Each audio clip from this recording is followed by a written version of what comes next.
আজকে হাসপাতাল দেখলাম, সিভিল সার্জন সাহেব মনে কিছু নেবেন না, উই আর এ টিম। একটা হাসপাতালে আসবে, সচিব আসবে, মন্ত্রী আসবে, ডিজি আসবে। আমি দেখলাম আপনার হাসপাতালের অবস্থা। I am very sorry to say, I didn't expect ইট। বাংলাদেশে অনেক জায়গায় গিয়েছি, অন্তত আমার ভয় হইল পরিষ্কার পরিচ্ছন্ন রেখেছে।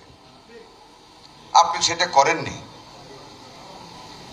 আপনাকে পরশুদিন পর্যন্ত টাইম দিয়ে গেলাম। আপনার কিচেন থেকে সকল জিনিস বের করতে হবে, সকল কালো পাতিল আপনাকে ভেঙ্গে বাঙ্গারির কাছে বেরতে হবে, ডিসি সাহেবের প্রতিনিধির সামনে। সকল মালামাল যা আপনি রেখেছেন, দাহ্য পদার্থ, ক্ষুধা না খাসতে একটা আগুন লাগলে একটা মানুষ বাঁচতে পারবে না, আগুনও নিবানি যাবে না। এত অপ্রয়োজনীয় জিনিস, কত কোটি টাকার মাল এখানে। আপনাদের তো ক্ষমতা দেওয়া হয়েছে। I know your committee. আপনি in presence of the magistrate you can sell out all the unused things.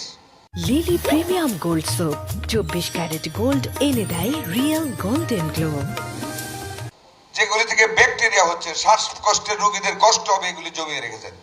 কালো পাতিল, এ তো মানুষ খায়। এইরকম পাতিল রাখে ঘরে মানুষ? আপনার বাসায় রাখবেন সিভিল সার্জন সাহেব? কেউ রাখবে এসব পাতিল? এগুলোর মধ্যে রান্না করে আমাদের মানুষদের খাওয়াবেন? হতে পারে তারা গরিব। I don't want to see that anymore. মাননীয় এমপি সাহেব, আপনি সভাপতি, আমি অনুরোধ করবো ডিসি মহোদয়কে সামনে নিয়ে আগামী পরশুদিন বিকালে আপনি পাকঘর দেখবেন, বাথরুম দেখবেন, কন্ডেমনেশন দিবেন।